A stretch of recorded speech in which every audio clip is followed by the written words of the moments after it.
seen you twice in a week. I know, it's so crazy.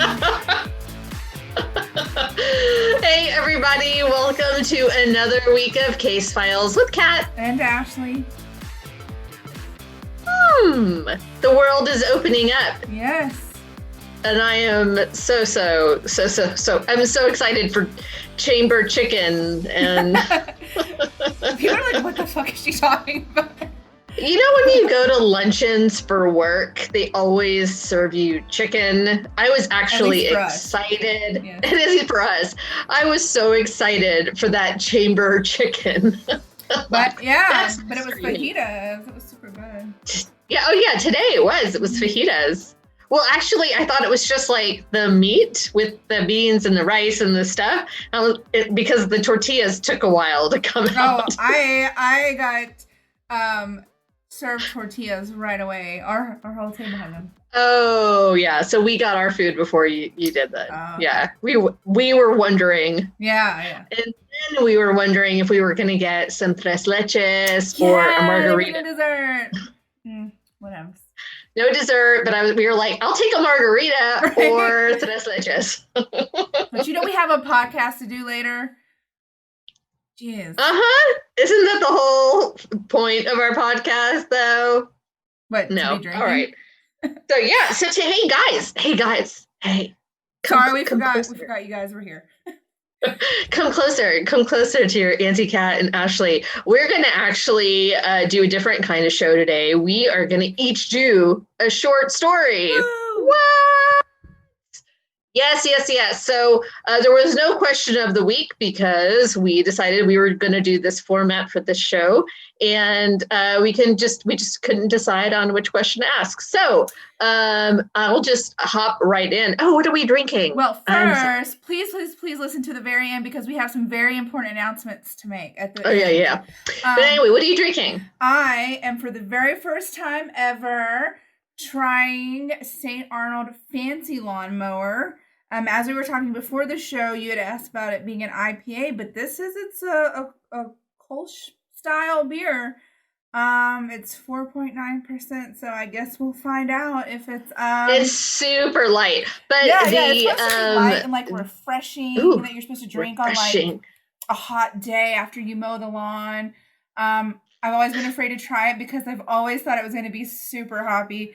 Okay, so yes, the lawnmower is super hoppy. That was the first St. Arnold's that I had tried. So the fancy version. No, fancy isn't. I mean, it's not very fancy, but it's very light and refreshing. And I like the can art. I don't know what's a flamingo playing soccer. I'm not really sure what's going on here, but interesting. We're fancy here at Case Files with Kat and Ashley. What are you drinking? So you saw me at the beginning when you first logged on to Zoom, and I chugged the beer that I was drinking because it's been a day. I'm so stressed out. It's been a day. It's actually the last month has been really rough, but the last beer in the house I drank, and so now I'm on to the box wine from Costco. That is fancy. I am fancy. You guys, you just don't even know how fancy we are. At least it is in a glass. Yes, though. I was gonna say at least it's in a glass and not like a coffee mug or something. And it's almost full. Yes. It's not like a proper pour. No. It's like 2 pours. Well, I don't think we're ever proper. I just said we're fancy. I'm fancy. And it's a Cabernet Sauvignon. Oh. So there you go. Yeah. Fancy. That's my word for the night. All right. So let's get to business, shall we? Making sure I have enough battery left in this little recorder. We say short stories, but both of our stories will probably end up being like an hour long or something. I'm going to try not to do that. So, okay, I wanted to start with some trivia on my thing because I'm going to talk about somebody who was in a movie who killed somebody. Oh. But goodness. Do you know how many famous people actually killed other people? I do not, but I'm excited to find out. The list is so long, but I am actually going to, seriously, non-actors, actors, the list is, most of them were in car accidents. Shocking. Most of them were not sober. Most, not all, but most of them not. So I'm going to kind of go through top 10. I'm going to tell you the top 10. Number 10 is Matthew Broderick. Right after Ferris Bueller's Day Off, he was in Ireland with his actress girlfriend, Jennifer Grey. Do you remember her? Dirty Dancing fame. Funny that he married somebody who looked not too dissimilar to Jennifer Grey. And it's funny you mentioned him because in my trivia, I mentioned another actor from that movie. What? Okay, so anyway, they rented a BMW and he was driving on the wrong side, crashed head on onto a car, killed both of the passengers in the other car, a mother and a daughter. Oof, that's really rough. He was literally on the wrong side of the road. You're supposed to drive on the left side of the road, and that's super hard to get used to. And if you've never done that before, and he was young, I mean, right after Ferris Bueller, you know. So she was fine. Jennifer Grey was fine, but he suffered a broken leg, cracked ribs, collapsed lung, had a concussion. Very, very, very dangerous thing. Okay, so Faye DeWitt.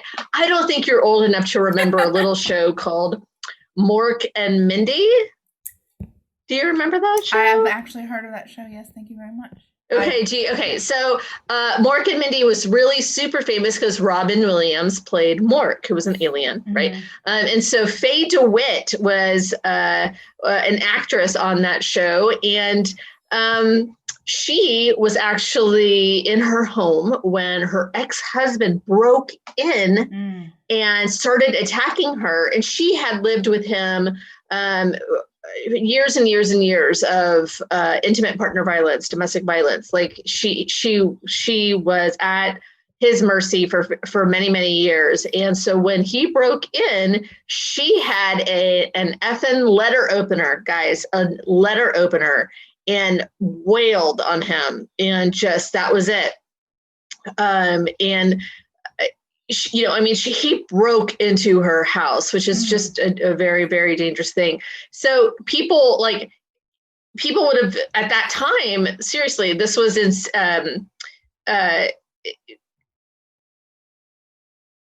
1965, right? But people would have been like, oh my gosh, she's a murderer. But then they found out that she had been abused for so many years. And so I feel like she was sort of forgiven. And girlfriend, yes. So she continued to act. Felicia Pearson, she was an actress. She's an actress, an author, or a rapper. She's most remembered for her part in The Wire. But she was actually, when she was a teenager, she started, did you ever see that show? Kind of crazy. Anyway, when she was a teenager, she started selling drugs. When she was 14, she got into a fight with a 15-year-old girl who was armed with an aluminum baseball bat. So Felicia claimed that the girl attempted to beat her with a bat, and for this, she withdrew her gun and shot her. So she was charged with second-degree murder and sentenced to 2 consecutive 8-year prison terms, but was released in 6.5 years. And then, obviously now she was on a show. I mean, I'm not sure how bad life got. Lane Garrison, I don't recognize this kid, but he was in that show, Prison Break. Now, I watched that show. I love that show, but I don't know. I'd have to see a picture. I don't know. So at 26, he was grocery shopping in Beverly Hills when he met 3 teenagers, 2 15-year-old girls named Michelle Ohana, and with an H, and Chen Sagi, and 17-year-old Vaughn. The teens invited Lane to a high school party, and Lane not only agreed to attend, but offered to buy alcohol and even drive them to the gathering. Pro tip, never do this. Well, at the high school party, Lane took cocaine. Is he white? And drank. He's white. Okay. His name is Lane. His name is Lane. Oh, yeah. And he took cocaine and drank until his blood level was 0.2 over twice the legal limit. Eager to continue his festivities, Lane offered to drive the teenagers back to the store to purchase more alcohol. They all four got into the SUV. Under the influence of multiple substances, Lane crashed his car into a tree on South Beverly Drive, severely injuring the two girls and killing Vaughn. Lane pleaded guilty to vehicle manslaughter, but was only charged with a 3.5-year sentence. He was also forced to pay over $300,000 to the families of the teenagers. Only $300,000. Like change for an actor. That's nothing. Michael Chase. So some people are good on TV, but Michael Chase portrayed his TV character where Michael plays a Los Angeles police officer who is responsible for keeping people safe from harm in the TV series SHIELD. Michael was married, and after 11 years to his wife, April, and she was an avid runner. She won a lot of competitions. She was very, very good. They had two sons together. He started to think that she was cheating on him. And so, he did what any fella would do and shot and killed her. Oh, nice. Neighbors actually called 911. He called 911 on himself. And so he was actually sentenced to on June 10th, 2016 to 40 years to life for that killing. He's Black. I don't know if you figured that one out. So Charles S. Dutton, I'm going to share my screen because you probably don't recognize this guy, but you're going to see his face and you're going to be like, oh, that guy? Okay. Do you recognize him? I mean, I know. He's like in a lot of stuff. Okay.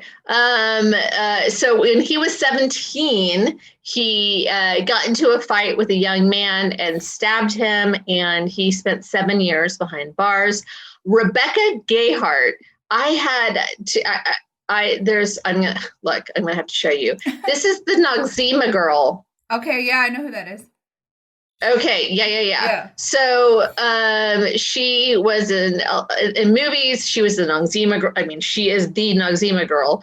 On June 13th, 2001, she was driving her car through LA, and a 9-year-old girl walked across the street right into Rebecca's path. Unfortunately, she was unable to stop and struck the young boy, who died from his injuries the following day.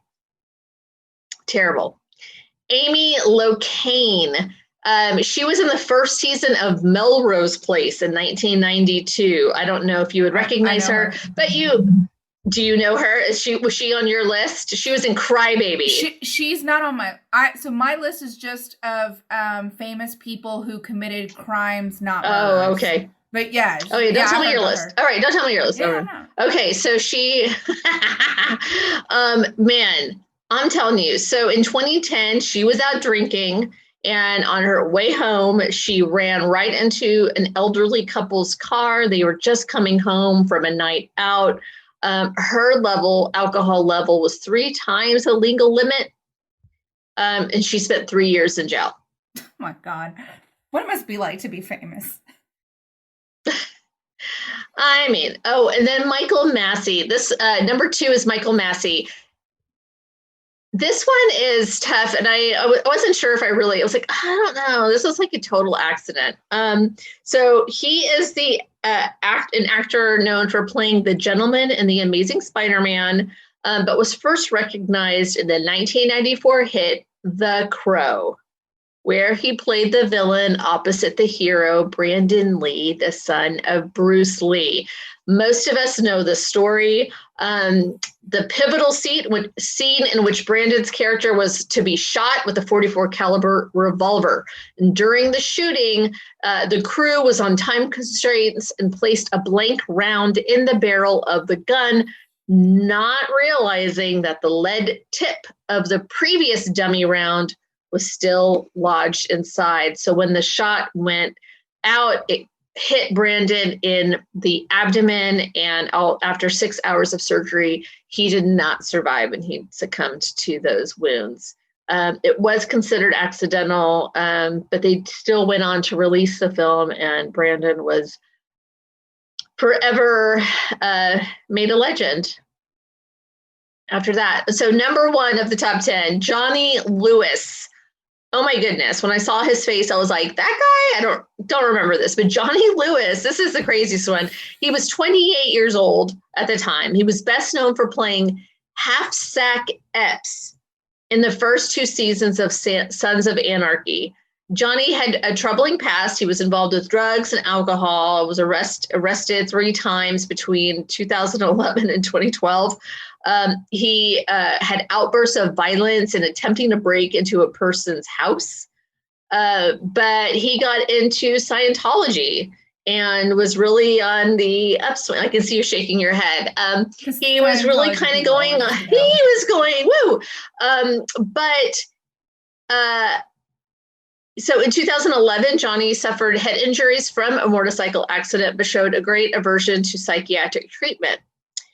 And on September 26, 2012, Johnny broke into the Los Angeles home of his 81-year-old landlord, Catherine Davis. He entered her bedroom and began beating her, eventually strangling her to death. He then violently attacked Catherine's cat before killing it and dismembering it. He eventually ended up on the roof of Catherine's garage, fell off, and died on the pavement of her driveway. The coroner ruled Johnny's death as accidental and claimed that all tests indicated that he had no drugs or alcohol in his system at the time of the murder, and to this day, the motive remains unknown. And that, my friends, is my list. But let me tell you, when I started looking, I was just like, celebrities who were murderers. Oh my God, there's a lot. Yeah. The list of criminals was like over 30 that have like criminal records. Oh yeah, there was, yeah. This list was 40. Yeah. I was like, I'm just not gonna do that. That's a lot. Yeah. Gonna drink my Cabernet Sauvignon. You do that. All right, so the story I'm gonna do today, actually, I really happened across it by pure accident, but I'm happy I did, because I was like, did you know? I was telling Jason, he was like actually interested in this one too. So tonight I'm going to talk about Paul Bateson. Some of you might actually know that name, but from watching Mindhunter. But if you didn't pay that close attention like me to those episodes in season 2, this was his character was featured season 2, episode 6, kind of at the beginning of the episode. They don't talk to him for too long. But let me just get into who he is. Paul Bateson was born on August 24th, 1940. He grew up in Lansdale, Pennsylvania. He served in the Army in the 60s, where he began drinking heavily out of boredom. I hear ya, brother. He was in Germany at the time. That's easy. Can't blame him. Beginning a lifetime struggle with alcoholism. But after he discharged, he returned to Lansdale and stopped drinking. That's Pennsylvania, I guess. In 1964, he moved to New York City, where he began to have a relationship with a man who he said was, quote, involved in music. Wasn't a whole lot of details on that man. But they were heavy drinkers, heavy partiers. They traveled a lot to different parts of New York, but they would also have parties at their home. And Paul was the chef. He would always do the cooking for those events. 5 years later, Bateson's mother died of a stroke, and then his younger brother died by suicide. Yeah. Right? So Bateson trained actually as a neurological radiological technician. That is a mouthful. And began working in that capacity. So basically, he was like worked under a radiologist. After the relationship with this music man ended in 1973, he moved to the Brooklyn neighborhood of Borough Park, and he commuted to his job at the New York University Medical Center, where he was well-liked and respected by his colleagues. People had lots of good things to say about him. So this is why this gentleman became interesting to me. In late 1972, film director William Friedkin visited the University Medical Center while he was preparing to make The Exorcist, which was the film adaptation of William Peter Blatty's novel. But he wanted to actually see, and this is like before HIPAA, so people could do this. They could actually go and watch medical procedures being done, which just boggles my mind. But he was like, hey, I want to watch you come and do things. And they were like, okay. So he went in and he told them he was looking to see procedures done. He was looking for extras to be in his film. He was also looking for like interior shootings, spaces and things like that. So even though it was in New York and the film was supposed to be set in DC, it didn't really, a hospital's a hospital, right? So Dr. Barton invited the director, William Friedkin, to watch a cerebral angiography. Whew. All right, at the time, I'm really trying on this word. At the time, such angiographies were performed by puncturing the patient's carotid artery in the front of the neck in order to insert a catheter. Do you remember this scene in The Exorcist? I do not. Okay, so you insert a catheter through which the contrast agent is injected so that you can see the blood vessels, right, under X-ray. So in the moments between the arterial puncture and the insertion of the catheter, blood just spews out with your heartbeat. Boom, fun. Boom, boom, boom, right? In rhythm. So the director, Friedkin, was so impressed that he told the doctor immediately. He was like, that's it. I want to depict this procedure, but I want all of you on camera to do it. So basically reenact all of you to do this. So it was the doctor, the nurse, and Paul Bateson who were a part of that event. And so he was the technician, and Dr. Lane in 2018 said he was the best he had ever had. Wow. As a technician. Great bedside manner, apparently. So a few months later, Friedkin and his crew returned to shoot the scene. They blocked off the radiology department for a couple of weekends in a row, and they were like that, and that was it. It was one of the first scenes shot before all of the other, like the head twisting scene and all of that. None of that had even been really worked out yet. So this is one of the first scenes shot. So this is where Reagan, or Linda Blair, couldn't think of her name, she's examined medically to see if like the strange behavior had anything to, obviously it was demonic possession, but had anything to do with a medical concern. So Lane later recalled hearing that the crew was still trying to figure out how to make her head spin for a scene later on in the film.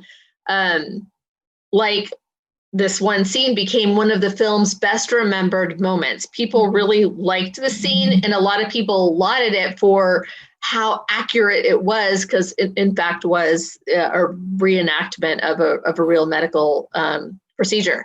So in the scene it's Bateson, Paul Bateson, who speaks most of the dialogue, demonstrating calming bedside manner. And he basically just repeated what he says to every single patient. It's like the same, okay, now I'm going to do this, right? So another attribute that drew praise from those he worked alongside, he actually was really, really great with all the child patients. He can be seen in the background early as Reagan is wheeled into the room, helping put her on the table and attaching wires to her shoulders. And he says, okay, I'm going to move you down the table a little bit. And okay, this is what you can hear it. It's so calming and nice. And he's like, this is just how he was all the time.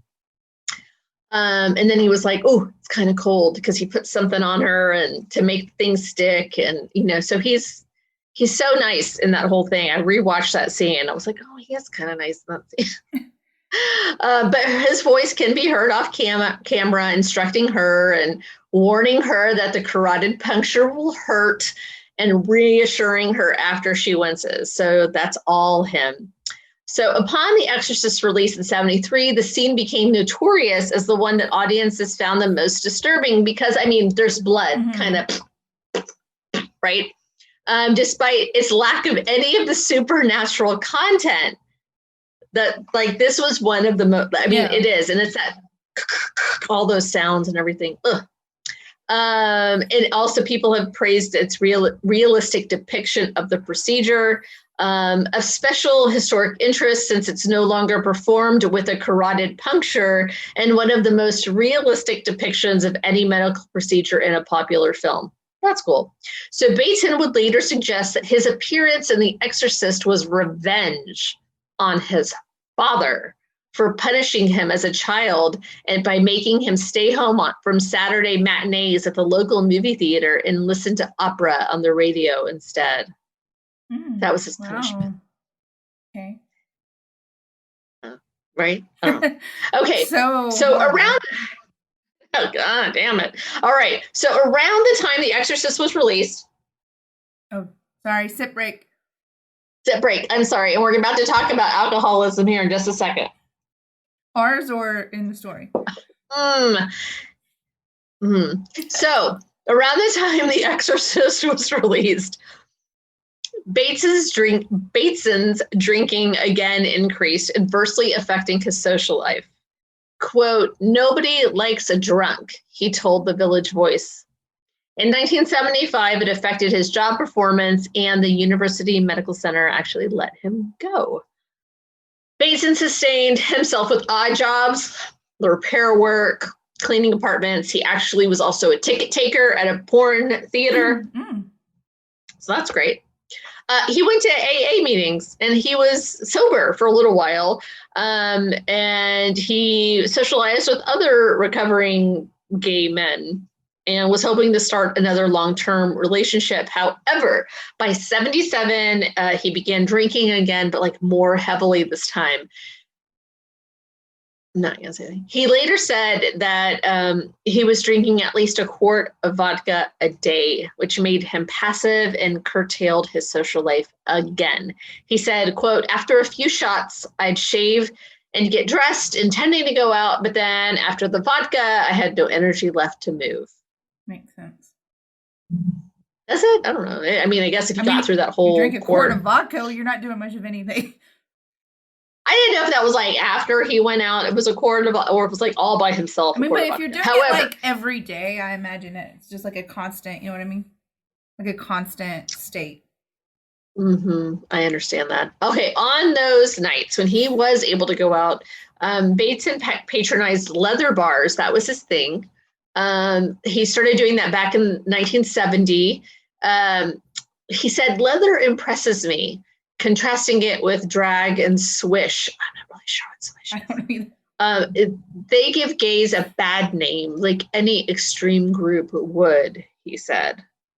So he had his prejudices. Okay, so on September 14th, 1977, Addison Verrill, a reporter who covered the film industry for Variety, was found dead in his Horatio Street apartment. He had been beaten and stabbed. There were some signs of struggle, though. However, nothing of value had been taken, and police believed that if the killer's motive had been robbery, he might have been looking for cash or jewelry, since those could be taken quickly. They failed to mention that he was like naked and that there was like Crisco out and on the floor, which was in the 70s, like a very common lubricant. Oh, wow. So like, we've come a long way. We have KY, baby. All right. There was no evidence of a forced entry. And so Verrill had likely let his killer in to go to into the apartment. There were several empty beer cans, half full liquor glasses at the scene. Gay activist and journalist Arthur Bell, who was actually a friend of Verrill's, wrote an article about the case in the Village Voice, setting it against the larger issue of how murders of gay men several of which occurred yearly in the village, were rarely taken seriously by police or reported on in the media since they were seen as the result of sexual encounters gone wrong. The police, Bell wrote, had learned that Verrill had been at the mine shaft, a popular leather bar, until 6 a.m., talking to many other patrons.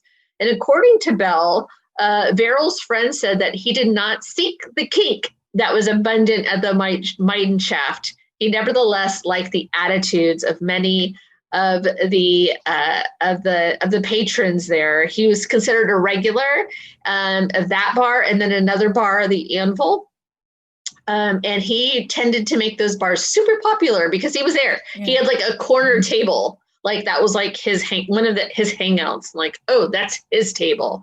Okay, so the article came out, and Bell, actually, Arthur Bell said, "Hey, if you have any information, call the New York Police Department's Homicide Bureau. Tell them what you know." But instead, he gets a phone call 8 days later. And someone claimed that he was the killer. And he said, "I like your story. I like your writing, but I'm not a psychopath." Wow. So in a story that ran in so Bell actually wrote about this call, and he recounted the events of the night that ended in Verrill's murder. He says, "I'm gay and I needed money and I'm an alcoholic." And after 3 months of sobriety, he claimed he had gone out to the Badlands, a Christopher Street bar, in the early hours of September 14th, where Verrill, whom he did not know, offered to buy him a beer, a proposition the caller accepted. That beer became several, with the two consuming poppers and cocaine in addition to drinks. I cannot party like that. It's impressive. So at 3 a.m., they left the Badlands, went to the mine shaft, where they continued their alcohol and drug consumption. The caller told Bell he was impressed by how popular his companion was. "I didn't realize he was such a superstar, and I wanted to go home with him." And after 2 hours, they took a taxi to Verrill's apartment, something the caller said Verrill was reluctant to do because he had to get up early and work on a story. There, the two had more alcohol, more cocaine, more sex, and more sex at 7:30 in the morning. After all that, oh my God. The caller said that afterwards he realized that that was as far as Verrill had wanted the relationship to go. "I needed money and I hated the rejection," he said. "So still intoxicated, I decided to do something I'd never done." And he hit him with the frying pan out of the kitchen and then took a knife and stabbed him. And he said he stabbed him in the wrong place on the chest. So he ended up choking. Wrong place, huh? Like it didn't hit him. Like he ended up choking on his blood rather than like him. I thought dying. Like he was saying he didn't mean to. He was trying to kill him, but he realized it. He did it painfully, right? Like, oh, I did it in the wrong place. He took 57 whole dollars, which is like $240 in modern money, his charge card, his passport, and some clothes. He used the $57 to buy liquor for a whole day, and he was seen at a popular bathhouse that night. He did say, "I don't want to turn myself in because I don't want to lose my license," and all this kind of stuff. I want to atone, but I'm not, that kind of thing. When Bell contacted the police about the call, they told them that it seemed like a solid lead. No shit. The caller had known about the stolen credit card. The detail the police did not make public. He also told them about the Crisco, a detail the police did not make public. He told them about the stabbing, another detail the police did not make public, those sorts of things. So like, very clearly identifiable things, right? So another caller actually a day later called Bell and said, "Hey, I know who I'm not the killer, but I know who is. I used to work with him." He identified himself as Mitch. It came out later in the trial that his name was Ryan. Oh man. Paul, no, I don't remember his name. Anyway, Ryan. And he said, hey, I know who it is. It's Paul Bateson. He called me and admitted to it. I knew him as a man named Johnny Johnson, which is so cliche. But he said he was an X-ray technician, but he did commit the crime. He said he committed the crime. He confessed to it. He said, actually, killing was easy. Made kind of light of it. No big deal. And so he called Arthur Bell, the author, not the police, but the journalist. And the police ended up at Bateson's apartment. He was hammered. And they're like, do you know why we're here? And he pointed to Arthur Bell's article about the murder. He was like, yeah, I know why you're here. I know why you're here. So he was charged with second-degree murder and detained while awaiting trial. So Arthur Bell, the writer of those articles about his friend, actually interviewed Bateson while he was in jail a month later, visiting him at Rikers, which is just nuts. Bateson talked generally about his life, something he said he did often. He said jail was actually helping him get sober. It probably saved his life because at the same time, while all of this, I mean, it's the 80s at this point, right? We're going into the 80s and AIDS is becoming this saved his life, which is kind of just bogus because he would have died a long time ago.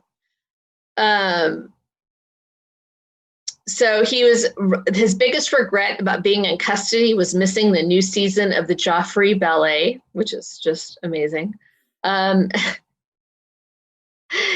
admitted that he too might have taken Bateson up on an offer to go to his apartment if he had met him at a bar rather than jail. So the guy, Bateson actually kind of hit on him, and he was like, oh my God, you killed my friend. 6 months ago, I would have been like, yeah, let's do it. Crazy. So while Bateson avoided talking about the crime he was charged with and what Bell supposed to be advice from his attorney, he did talk about the trial, and he felt like a lot of people will be hurt, parents, friends. Then I'll tear up my roots and settle somewhere else because he didn't think he'd be found guilty. He was wrong. So at the time of Bateson's arrest, there were actually a few other murders that the police were investigating, and lots of gay men were being killed, dismembered, and their body parts were being put in bags and then thrown into the Hudson River. So they had counted for 6. So when they're called the Cuppy killings, so CUPPI, circumstances unknown, pending police investigation. So they were trying to get him to admit to those killings as well. The person that he killed was not dismembered and not thrown into the Hudson River, so it wasn't like the same MO. But he got another visitor in prison. He got the director, William Friedkin, to visit him in prison. And I'm going to play you. You're going to hear this in the director's own words. There's a scene in The Exorcist that most people think is the most terrifying scene in the film. It's not any of the supernatural stuff. It's the arteriogram, where at the NYU Medical Center, we show the process of trying to examine the arteries of the brain. By inserting the fluid into the carotid artery, the fluid goes up into the brain and it outlines the arteries of the brain to see those that are normal and those that aren't. And in that scene, I filmed it with an actual neurosurgeon and his nurse. And the nurse, they're both in the film, and the guy who was the nurse, who helps Linda Blair get on the metal table, about 4 years or so after The Exorcist came out, I saw this fellow's picture on the front page of the New York Daily News. He had been accused of about 8 what they called cuppy murders, C-U-P-P-I. There were body parts that had been dumped in the East River in plastic bags. And when they got to the morgue in New York, they were thrown in drawers, and the drawers were labeled C-U-P-P-I, cuppy, which meant circumstances unknown pending a police investigation. And this young man was accused of the cuppy murders. And I saw his lawyer's name in the paper, and I called his lawyer, and I asked him if I might meet with him. He was being held at Rikers Island, pending being charged. And word came back that I could go and see him, which I did. I visited with him, and I asked him if he had murdered these people. And he said, well, I remember doing the one guy. He said he had picked him up at the mine shaft. The first victim was a man who was the theater critic for Variety in New York. His name was Addison Burrell. And he was the first victim that was tossed in one of these similar plastic bags. And the way they caught this young man was that in very small print on the seam of each of the plastic bags, it said NYU Medical Center, Neuropsychiatric Division. And so they traced the bags and charged him with the cuppy murders. And he said, I only remember doing the one. I said, I was so high, I can't even remember any of the others. But it was his story that he told me very freely, and he also said that he had been offered a deal by the police. If he confessed to all 8 murders and a few more, they would lower his sentence. And he did. He did about 25 years, maybe 30 years, and he's out. He was let out. He confessed to everything. So I'm going to stop right there because I'm just shaking my head over here. Like none of that has been verified, not a single thing. There were never bags found. There's no record. And there's a really, really great series of articles from Esquire, and that'll be in the show notes that I read. He's like, look, I did so much research on this, and there's no history of it. And yes, it happened a long time ago. But there's no record.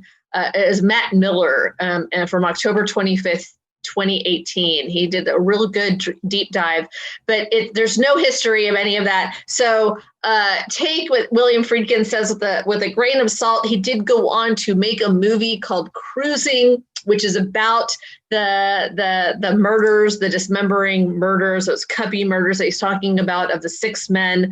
But there's just, he's been labeled a serial killer, even though he's only in jail for 1 murder. And there's just no conclusive evidence of his actually murdering those 6 other people. Crazy. So that's that. So to finish off my story, which was supposed to be really short, he was served 24 years, 3 months in prison. And the day after his 63rd birthday in August of 2003, he was released from the Arthur Kill Correctional Facility on Staten Island. And according to records, Paul F. Bateson, with the same birth date, same social security number, issued in Pennsylvania, which is where he was born, died on September 15th, 2012. And that is my story. Awesome. That's crazy. I think it's totally fine. We have a longer episode since it, the surprise we're going to announce at the end. You guys have to listen. So listen. Anyways, that was crazy. My story also starts in Germany, and some of my trivia also matches yours. So I'm just going to dive in. So Sorry. No. So, I mean, it just, like, it matches up. Like, it's not the same trivia. So I did famous people who committed crimes, not murders. So Tim Allen in 1978 was arrested and pled guilty for possession of cocaine and drug trafficking. He spent 2 years and 4 months in a Minnesota prison and was paroled in 1981. Tim Allen, wow. So many people, thunk it? yeah. So many people know O.J. Simpson was, of course, accused of murdering his ex-wife Nicole, but I don't know how many people know. Some do, some don't. He spent 9 years in prison after being found guilty of armed robbery and kidnapping during a 2007 incident.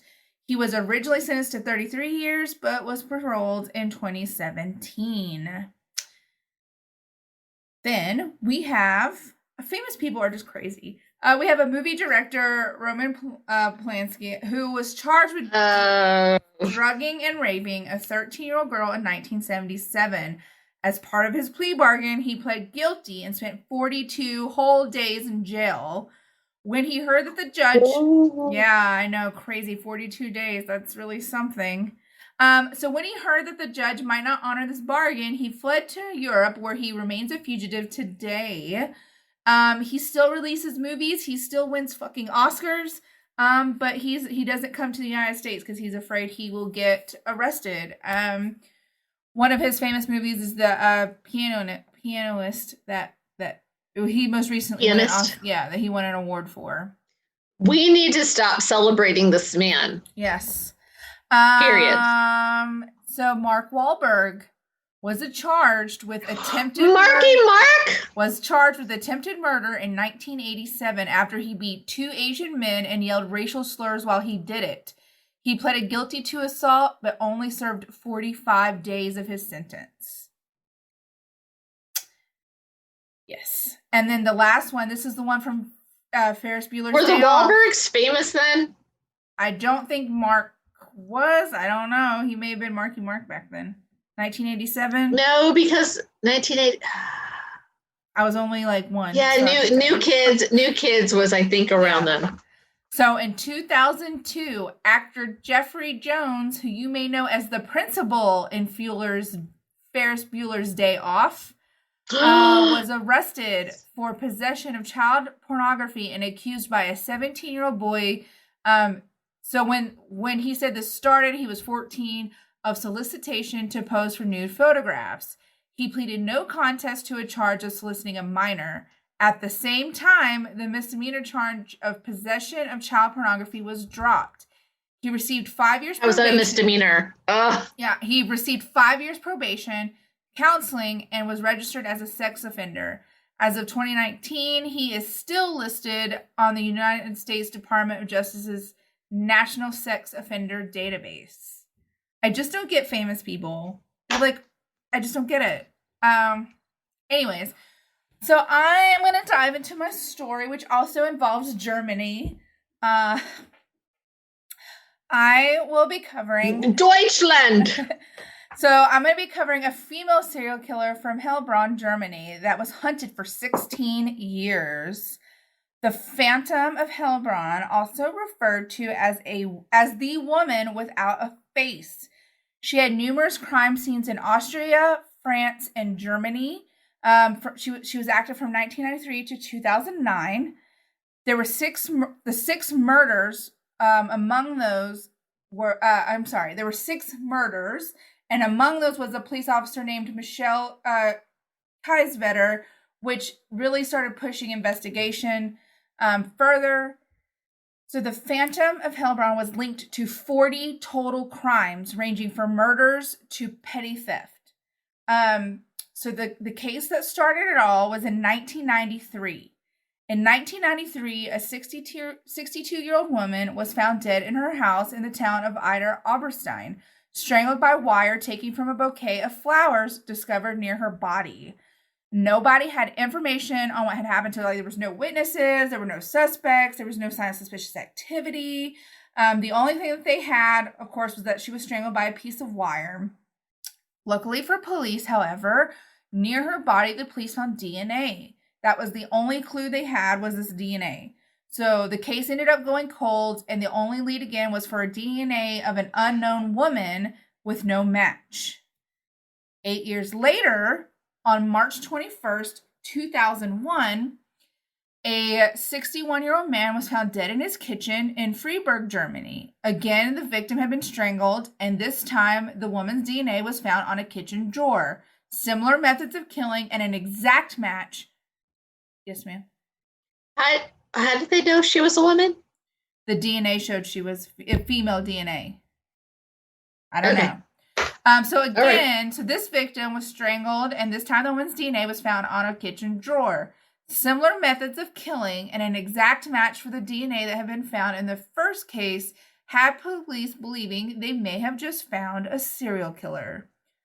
So then there was an 8-year gap where like nothing happened. And then suddenly her DNA was just like everywhere, like at all different kinds of crime scenes.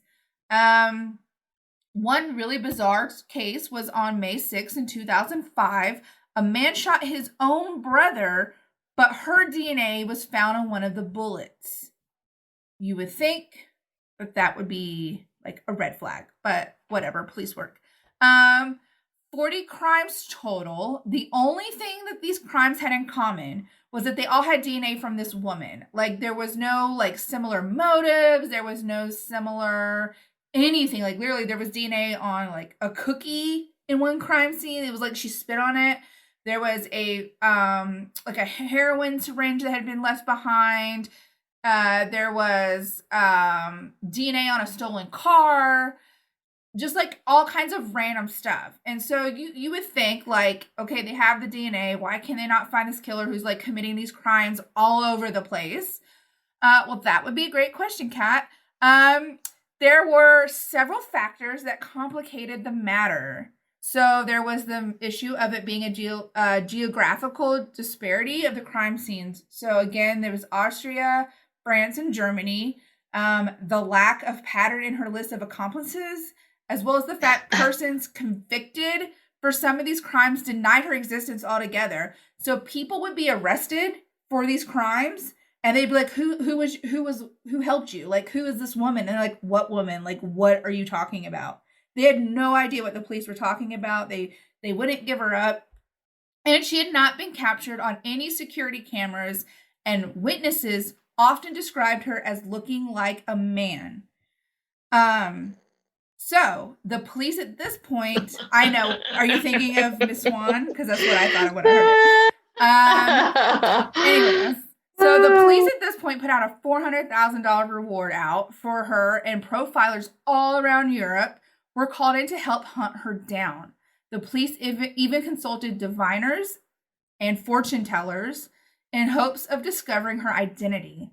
The papers declared the case the most mysterious serial crime of the past century. What? The Heilbronn police alone racked up over 16,000 hours of overtime pursuing this serial killer. However, in March 2009, they discovered the identity of the Phantom of Heilbronn, aka the woman without a face. Are you ready to find out who this is? I can't wait. I can't wait because seriously, like they're all over the place on this one. She didn't exist. She never existed. You may be thinking, how is this possible? That is another very fantastic question, Kat.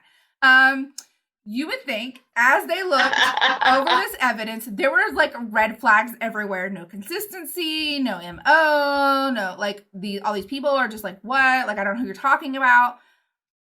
First, not only was she a serial killer, but they also assumed she was a common thief. Like, there were school break-ins, there was aggravated robberies, murders. Like, the criminals, again, that were convicted in these crimes swore up and down she didn't exist. They acted alone. They literally did not have any idea who this woman was when the police would question them about her. They aren't very smart either. They aren't smart, because if they were like, who is the woman? She's out there, guys. Yeah. It wasn't me. It was all her idea. Yeah. There was zero, like literally zero patterns to anything. Like nothing was like consistent. So we're going to fast forward to 2009. Investigators were trying to identify a burned corpse that they had found in 2002 by re-examining the fingerprints of a male asylum seeker taken from his asylum application made many years earlier. The fingerprints contained the Phantom's female DNA. Whoa. At this point, they were finally like, okay, this is impossible. There's no effing way. So they repeated the test with a different cotton swab. And this time, they found no trace of the Phantom's DNA. So this immediately raised suspicions that the DNA found at all of the other crime scenes might be traced to a single factory cotton swab worker. She was employed to package the swabs. So cotton swabs are sterilized before being used to collect DNA samples.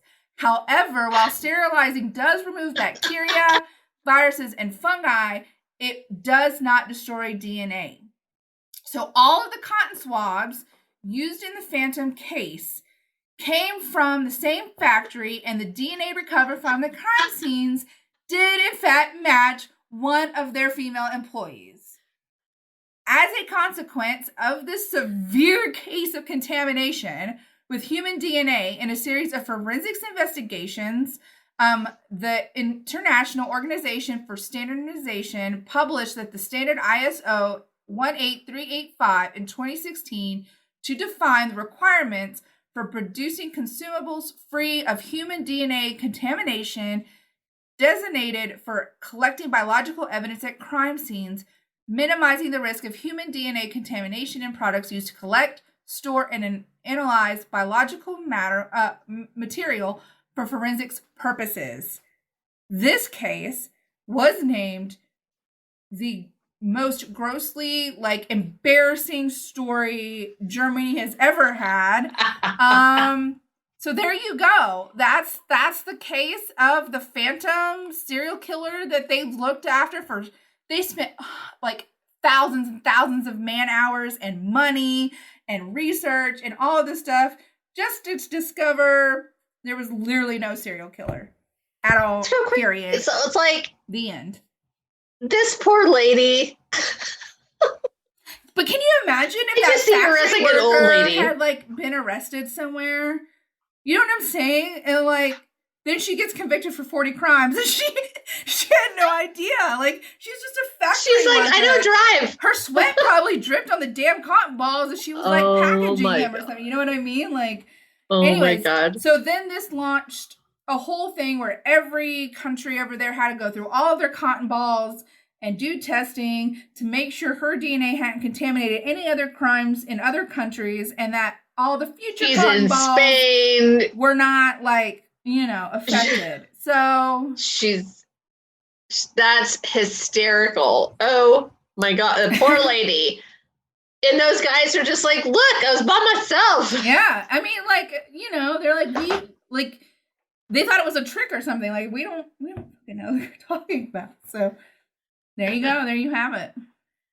Well, we both had serial killers who weren't serial killers. Correct. Womp, womp, Definitely womp. not a serial killer in this case, though. I know. Or she's a really big genius. I don't know. Either one. Huge. She's got alibis up the wazoo. Well, that's awesome. So we don't have any questions, answers to the question of the week. I'm having wine. So do you want me to do the announcement? I feel like you're having some Yeah, trouble. you do the announcement. I know.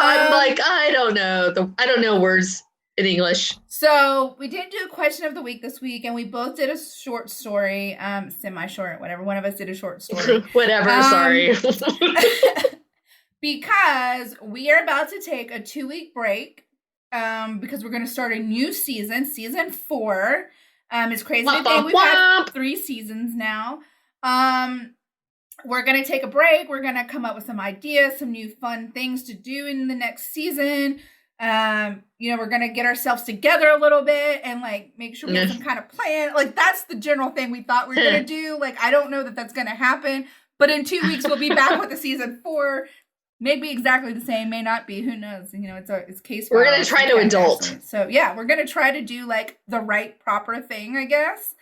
And to, you know, go from there. We'll probably post something on Facebook asking for your ideas or suggestions. So if you have them, you know, feel free to send them. We love you guys. Thank you for listening so much. Thank you for helping us get to season 4. We have people all over the world that listen, and so it's really cool when they send story ideas in and all that kind of stuff. So, you know, feel free to bombard us with story ideas and questions of the week for when we come back.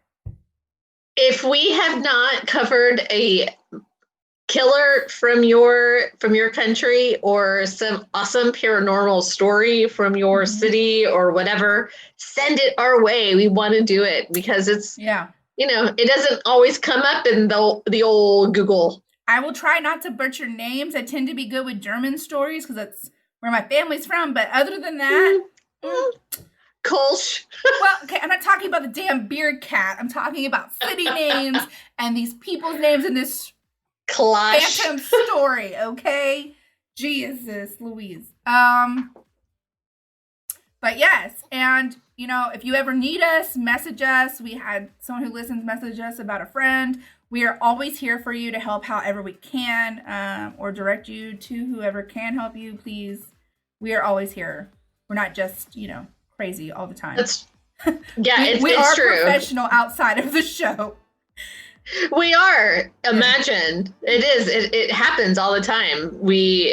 People don't realize that we actually, in our professional lives, people don't realize that we have this in our non-professional lives. And all of you cannot believe we're employed. Or adults, for that matter. But we are adults. We are. We do adult things. We do adult things. But we love you all. Thank you so much. Please review us, share us, tell your friends, whatever. We'll be back in 2 weeks. We're on all the platforms that podcasts can be listened to. So please subscribe, share us, like us, review us, and because all of that helps. And thank you to every single person who listens to us from all over the world. Man, it's so amazing to see. I think we have more listeners in Ohio than we do in Houston right now. So thank you, Ohio. Yes. We love you. That's crazy. I think it was my brew dog. Oh, brew dog drinking. Very possible. Yes. Because that was my last beer, and the Hazy Jane, the Hazy Jane brew dog. What? But listen, you guys, we love you. Please come back after 2 weeks. We promise we'll have something good. We promise. Yes, and we'll still be posting online all the time, you know, bothering you guys. Bother you guys. Feed, I will be next. All right. Yeah, she will be. Yeah. All right, everybody. We'll see you next time. Until then, keep in touch with us. And please be kind to one another. The world is opening up and it looks so good. All right. We'll see you soon. Bye. Bye.